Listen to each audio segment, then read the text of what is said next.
누가복음 17장 11절에서 19절 말씀. 제가 가진 성경으로 신약 124면에 있습니다.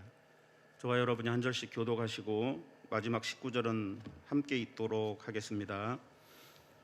예수께서 예루살렘으로 가실 때 사마리아와 갈릴리 사이로 지나가시다가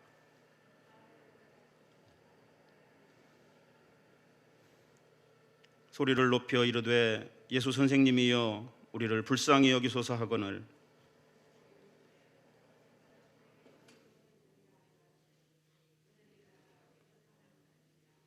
그 중에 한 사람이 자기가 낳은 것을 보고 큰 소리로 하나님께 영광을 돌리며 돌아와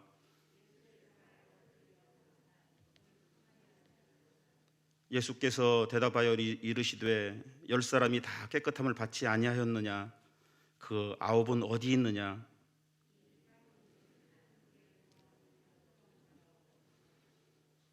그에게 함께 읽겠습니다. 그에게 이르시되 일어나 가라, 내 믿음이 너를 구원하였느니라 하시더라. 아멘. 오늘은 오늘 새벽 설교는 교역자 세미나로 인해서 제가 소개되었습니다. 어떤 말씀으로 은혜를 나눌까 이렇게 기도하고 하던 중에 추수감사주일도 있고 했던 11월 감사의 달 11월에 감사에 대해서 함께 은혜를 나누는 것이 어떨까 하는 생각을 하게 됐습니다. 그래서 오늘 말씀을 묵상하면서 함께 은혜를 나누고자 합니다. 본문 말씀은 우리가 너무나도 익히 잘 알고 있는 내용입니다. 10명의 나병 환자가 예수님께 소리 높여 부르짖어 병을 고쳐달라고 간청합니다. 당시 나병은 불치의병이었습니다. 전염병이라서 평생을 지정된 장소 갇혀 살아야 하는 몸뿐만 아니라 삶도 피폐하게 만드는 그런 병이었습니다. 그런 그들이 소망이 생겼습니다. 죽은 자도 살리신다는 예수님이 자기들이 살고 있는 마을을 지나간다는 소식을 듣습니다. 그들은 예수께 나와서 불쌍히 여겨달라고 부르짖습니다. 전염병이라서 가까이 가지도 못하고 멀리 서서 외칩니다. 이들의 간청이 얼마나 간절했을까요?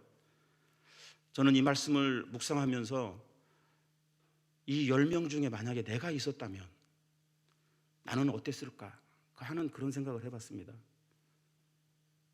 다시 없는 이 사람들이 그 병을 치료하기 위해서 온갖 방법을 다 해봤을 텐데 낫지도 못하고 있는 그런 상황에서 얼마나 간절했을까요?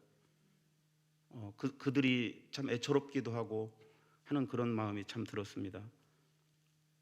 간절하게 부르짖었을 때 예수님은 가던 발걸음을 멈추고 그들의 간청을 들어주셨습니다. 제사장들에 가서 너희들의 몸을 보여라. 그렇습니다. 간절하게 부르짖을 때 주님은 응답하십니다. 제가 유년 시절 이럴 때는 친구들 따라서 동네 교회를 이렇게 친구 따라 갔었고, 청소년기 시절에는 좀 교회를 멀리 있다가 80년대에 군대 제대하고 나와서 신앙생활을 좀 한번 해봐야겠구나 하고 이렇게 이제 서울의 교회를 좀 큰 교회를 찾아갔습니다. 근데 가서 참 놀란 것이 한번 철야 기도회를 하는데 얼마나 울부짖고 참 부르짖고 기도하는지,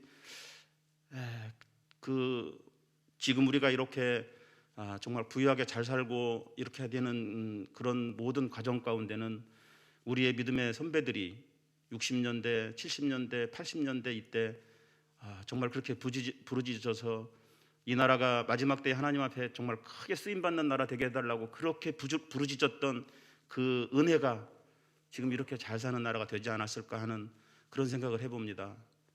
그런데 지금 이 나라 백성들은 그런 것에 감사하기는커녕 교회를 욕하고 하나님을 대적하는 악한 법들을 세우기에 바쁘고 정말 그러고 있는 걸 보면 참으로 안타까운 그런 마음이 듭니다. 예레미야 33장 3절에 보니까 너는 내게 부르짖으라 내가 내게 응답하겠고 내가 알지 못하는 크고 은밀한 일을 보이리라 이렇게 말씀을 하십니다. 부르짖으면 응답하겠다 말씀하십니다. 우리가 알지 못하는 크고 은밀한 일을 우리에게 보이겠다고 말씀하십니다. 2년여 동안 코로나19로 많은 사람들이 어려움 가운데 처해 있습니다. 모두가 힘든 시간을 보내고 있습니다. 어렵고 힘듦을 견디다 못해 최악을 선택하는 사람들도 있습니다. 우리가 부르짖어 기도할 때입니다. 이 나라를 위해서, 무너져가는 가정들을 위해서, 우리의 다음 세대들을 위해서, 우리의 믿음과 예배 회복을 위해서 부르짖어 기도해야 되지 않겠습니까? 한 3주 전쯤에 있었던 삶 가운데 있었던 간증을 하나 하고자 합니다. 그 요소수에 관한 이야기입니다. 저는 화물차 1톤 화물차로 일을 하는 사람인데 저도 요소수가 필요합니다. 많이는 안 필요한데 요소수가 없으면 일을 하지 못합니다. 요소수가 없어갖고 나라 전체가 정말 시끄럽고 요란스럽고 할 일대에 요소수를 구하려고 저도 주유소를 한 30군데 이상을 다녀보았던 것 같습니다. 그런데 가는 데마다 없다 소리밖에 듣질 못했습니다. 요소수가 이제 차츰 떨어져 가는데 이제 염려되더라고요. 그래서 다니면서 차 안에서 기도했습니다. 하나님, 요소수가 떨어져 갑니다. 차 세워야 될 것 같습니다. 요소수 채워주세요. 기도하고 다녔는데 사람들이 막 해외 직구를 한다고 막 그러는 거예요. 그래서 저도 한번 해외 직구를 해보려고 이렇게 해보니까 그거 쉽지 않더라고. 뭐 들어가니까 뭐에 걸리고 뭐 통관 번호를 넣어라 뭐 해라. 그래서 관세청에 들어갔더니 뭐 때문에 안 되고 이래서 참으로 못하고 저는 그래서 포기를 하고 기도만 했습니다. 그래도 어느 날 집에 와서 와이프한테 이래서 지금 요소수가 떨어지겠다. 당신도 좀 기도 좀 해. 이랬더니 아내 한다 소리가 차 안에서 기도하는 것도 좋지만 요소수통 앞에 가서 외쳐서 기도하라는 거예요.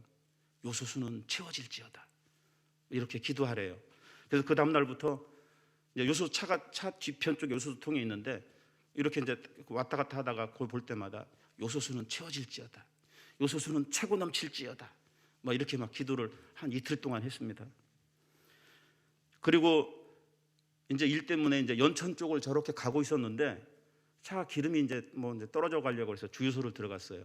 근데 한쪽에 사람들이 막 웅성웅성 모여 있는 거예요. 가보니까 요소수를 넣고 있는 거야. 진아 반갑고 고맙고 그때는 가격도 비쌌는데 가격은 둘째치고 되게 고맙고 감사하더라고요. 하나님 감사합니다.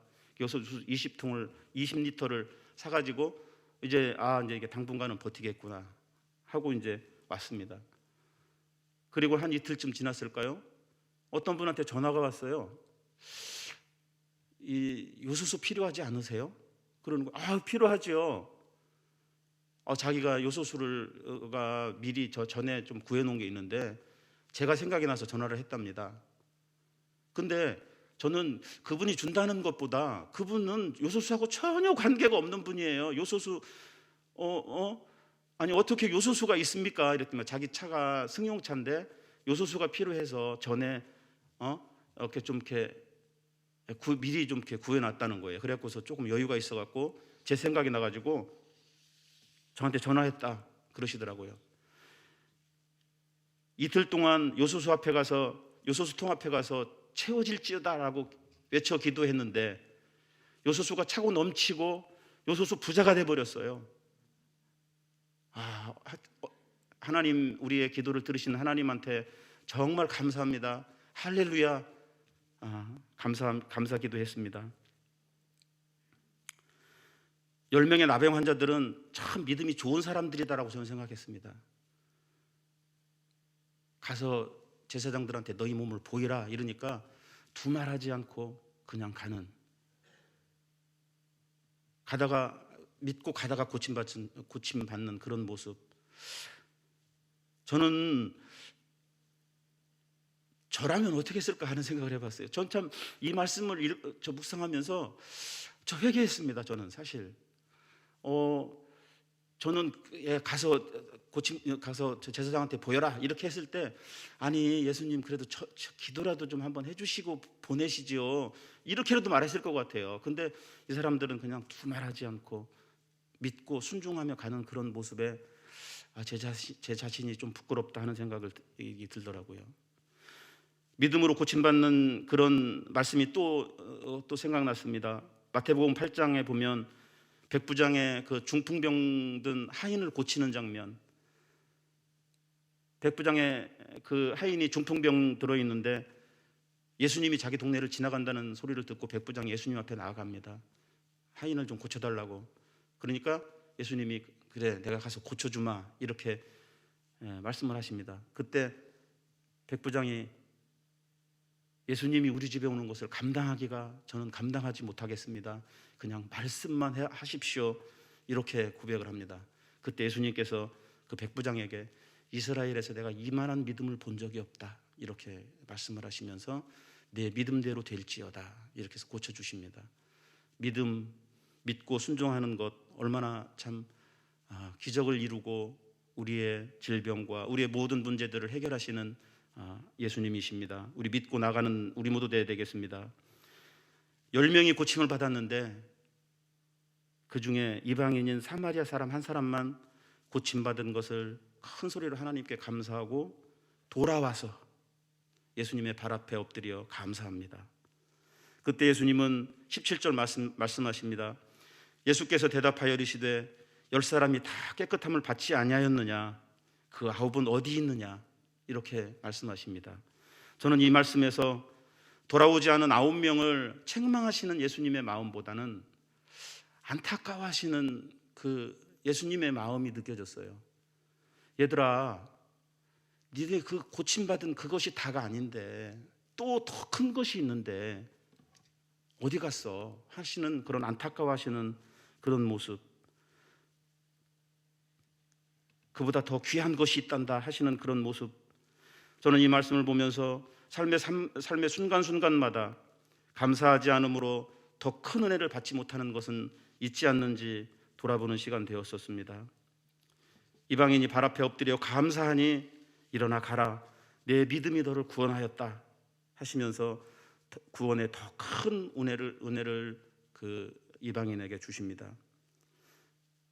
병 고친 거에 감사해서 예수님 앞에 감사했는데 구원의 선물까지 받습니다. 감사하면 기적이 일어납니다. 역대하 20장에 보니까 여호사밧과 아람의 전쟁 이야기가 나옵니다. 큰 무리가 여호사밧을 치러 바다 저쪽에서 온다는 전가를 받습니다. 군사력이 약했던 여호사밧이 두려워하여서 여호와께 간구하고 온 유다 백성들에게 금식하라고 선포합니다. 온 백성들이 부르짖어 간구합니다. 그때 여호와의 영이 야하시엘에게 임하여 염려하지 말라, 놀라지 말라, 이 전쟁은 하나님께 속한 것이라 이렇게 말씀하시고 싸우러 나가는데 찬양대를 맨 앞에 세우고 싸우러 나갑니다. 그리고 찬양하며 나갑니다. 감사 찬양하며 나갑니다. 감사하세, 하나님을 찬양하세 이러면서 찬양하며 나갑니다. 가는데 오던 적군들이 하나님께서 세워놓은 그 복병들에 의해서 그리고 자기들끼리 서로 싸워가지고 다 전멸을 해버립니다. 이 사람들은 싸우지도 않고 전쟁에서 승리를 하는 거죠.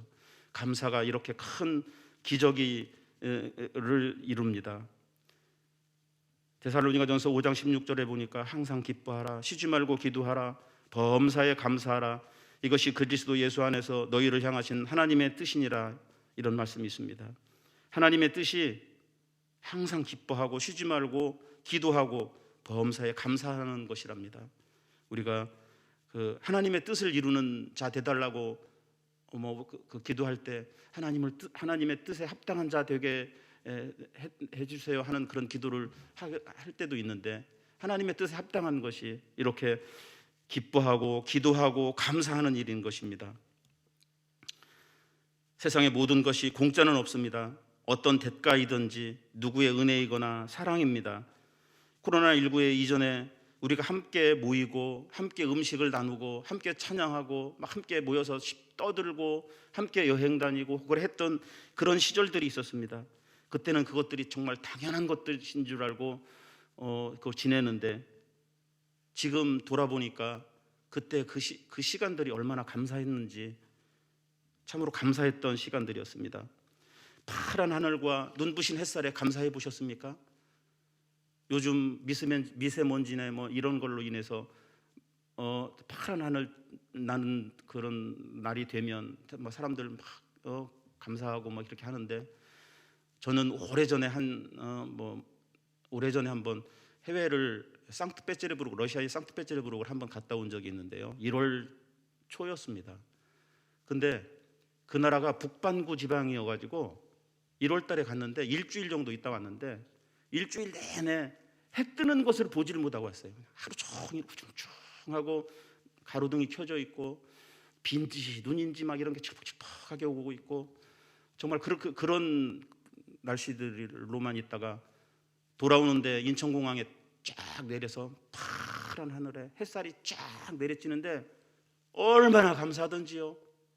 햇살이 그렇게 감사해 본 적은 정말 평상시에는 그게 고맙다 감사하다라는 걸 느끼지도 못했다가 정말 너무너무 감사하더라고요. 그렇게 감사를 느껴본 적이 뭐 누가 감사해라가 아니라 그냥 자연적으로 느껴지더라고요. 그 감사함이. 병원 입원실에 이렇게 환자들이 수술하고 입원실에 가보면 방귀 뀌는 것도 감사하지 않습니까?